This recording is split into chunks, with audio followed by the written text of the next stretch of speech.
Lady Lily back with another video, and this is the review of the Whitney Houston and Bobby Christina Then We Almost Have It All special that aired tonight on Lifetime. So really want to know what was the purpose, because this thing did not tell a story that we already knew. We had the Whitney movie, we had the Bobby Brown movie, we had the Bobby Christina movie. So I watched because I really wanted to know what they was gonna say that was so different from what has already been said. I really feel like they need to let Whitney and Bobby Christina continue to rest in peace and not drag the family and through agony of trying to rehash and relive things.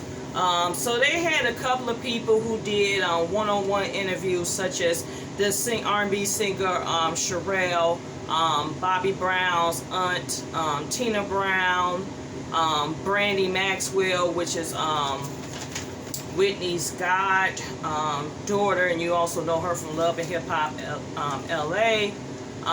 John Houston, Whitney Houston's nephew, the young lady Sarah, who was Bobby Christina's good girlfriend. They had interviewed Whitney's drug counselor, I forgot her name, and then they also interviewed Nick Gordon's brother. So some of the things, like I said, a lot of this stuff we knew of. Like, we knew about Whitney having multiple miscarriages. She had a miscarriage while she was shooting the movie The Bodyguard. Then she would eventually get pregnant with Bobby Christina after the fact. And she, wanted to be a mother. That was a dream of hers, and it was finally coming to play. And she really hurt from her miscarriages, because even though she had Bobby Christina successfully, she ended up getting pregnant again, and that was in a miscarriage as well. So Whitney was devastated by the miscarriages that she had. This documentary actually painted a better picture of Bobby Brown. I didn't feel like they was just saying Bobby, had that bad boy personification or whatnot, but he really was genuine, and he loved Whitney, and he meant well, and so I felt like they painted a better picture of Bobby Brown in this. They talked about her relationship with Robin Crawford, the director who did the Up Close Whitney special. Said that he believed Whitney was bisexual, and that she was really loved and adored Robin Crawford, but the issue was that Whitney really wanted to be married and be in her relationship with Bobby. So Robin at that point felt like there was no place for her. So they talk about that. Tina brought up the drug use, as well as the fact that some I did not know. They said Whitney Houston was molested around the ages of 13 and 14. She felt like she had to keep it a secret. Tina said her and Whitney would bond, and bond over the drugs. And things start. The media ate Whitney Houston up. Pretty much, they didn't want Whitney with Bobby, and everybody will argue about, Whitney's a good girl, Whitney's a good girl, she's a princess. Bobby Brown was the bad boy, but they were saying that Whitney Houston was hood too. Whitney Houston had a past too. Whitney Houston came from the projects too. So they talked about that. Of course, they talked about things taking a drastic turn when Whitney Houston did that anniversary special for Michael Jackson, came on there relatively thin. They talked about the Diane Sawyer interview, and that's when You know, that was around the time that they said Bobby Brown really wanted to, you know, kick the drugs and, you know, get done with it. And then that's when they were, another thing that stood out, Tina Brown said that her and Whitney purposely put a story in the Esquire as a cry for help. And that's when the drug counselor came in. And she said that, you know, Whitney would get off the drugs, then face the pressures of society, and they was forcing her to put out more materials and do things. So she felt that pressure to stay relevant. And then they said she would go back on to using, like she would stop, she would go back to using. You know, the media ate Bobby Brown and Whitney Houston up, and it definitely did affect Bobby Christina. Sarah, Bobby Christina's friend, said that Bobby Christina, growing up, spent a lot of time as she got older defending her parents, because their kids would be cruel, kids would make fun of her. So she spent a lot of time, you know, defending her parents. And then Sarah said she was with Whitney Houston and Bobby Christina that night. Remember, there's the picture out with Whitney Houston. Her hair looks disheveled. She has a fur coat on. Sarah said she was out with Whitney and Bobby Christina, and they were just going out to eat. And a man who they thought was just a regular fan wanted to take a picture of Whitney, and he ended up using that picture to sell to the tabloids and the media. And that's the picture of, you know, Whitney Houston looking disheveled in the fur coat. So that's how that happened. She, you know, got tricked into thinking that was just a fan, and he went to take that picture to sell to the media.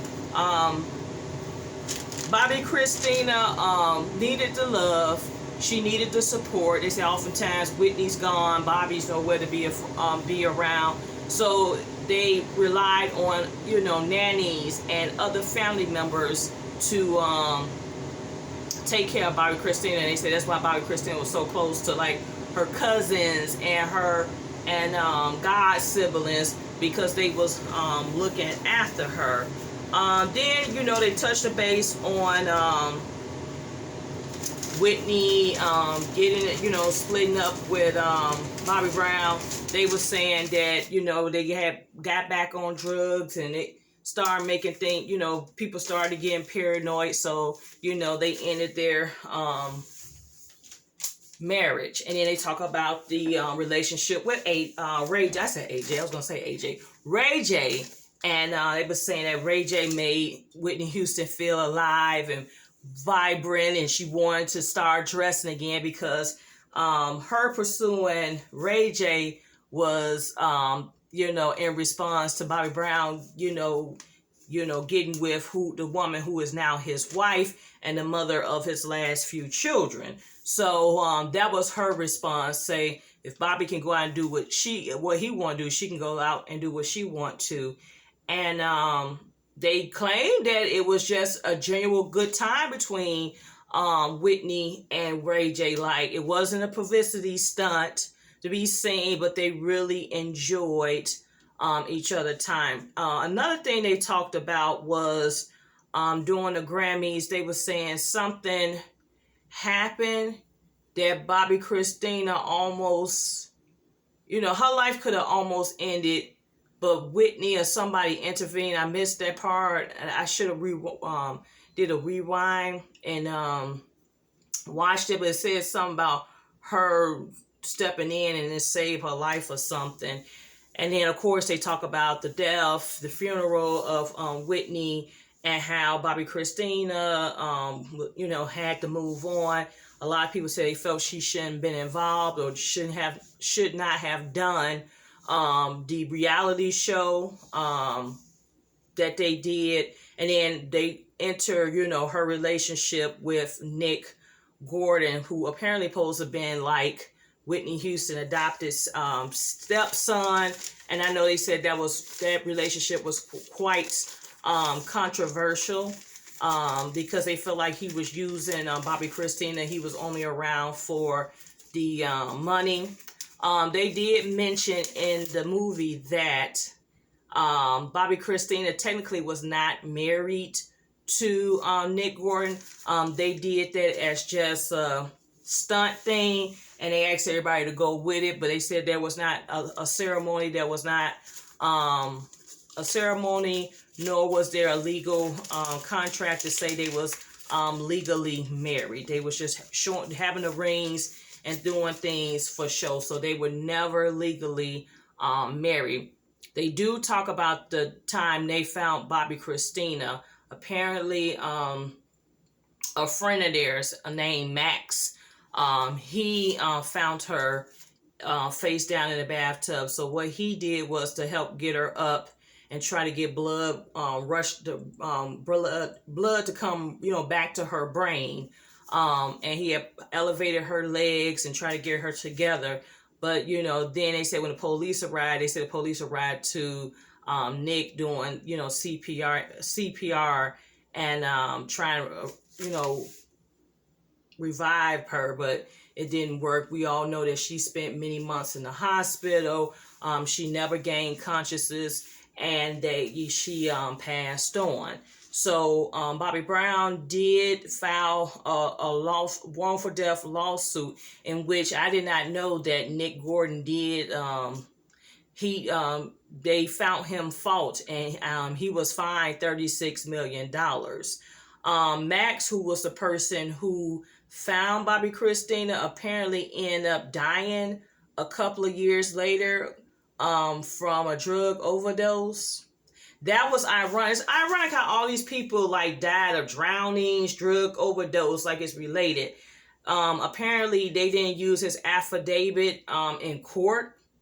So I wonder, did Nick Gordon set some up to have him killed, or did he give him extra drugs for him to overdose and die? So, but yeah, and then after the filing and the ruling of the lawsuit, I did not know that Nick Gordon ended up passing away January 1st of 2020. He died of a drug overdose. And his brother came on to, share his story, saying he was not the monster that everybody thought he was. He was loving, he was kind.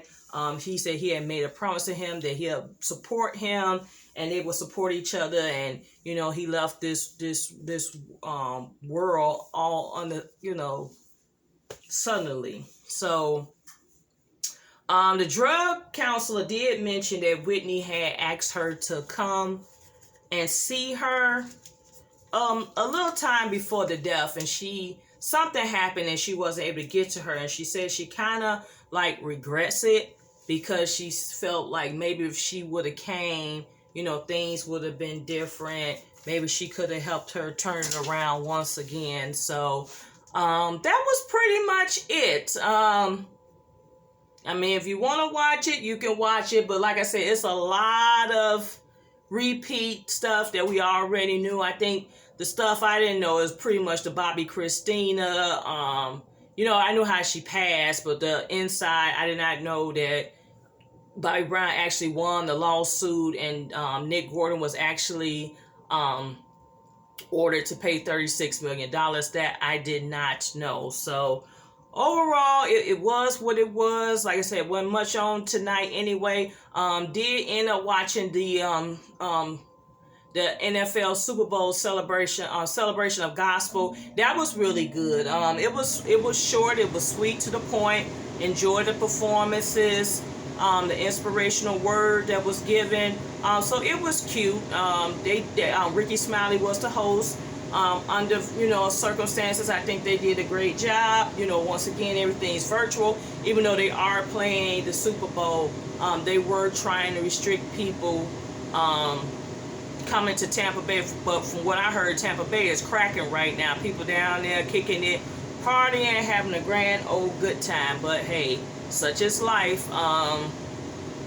So yeah, people out here getting their vaccines. I think I might be ready to take the plunge, because a friend of mine's an acquaintance told me that since I'm in education, I can go ahead and probably get signed up to get a vaccine. So even though I do not like needles, I'm a big ass baby.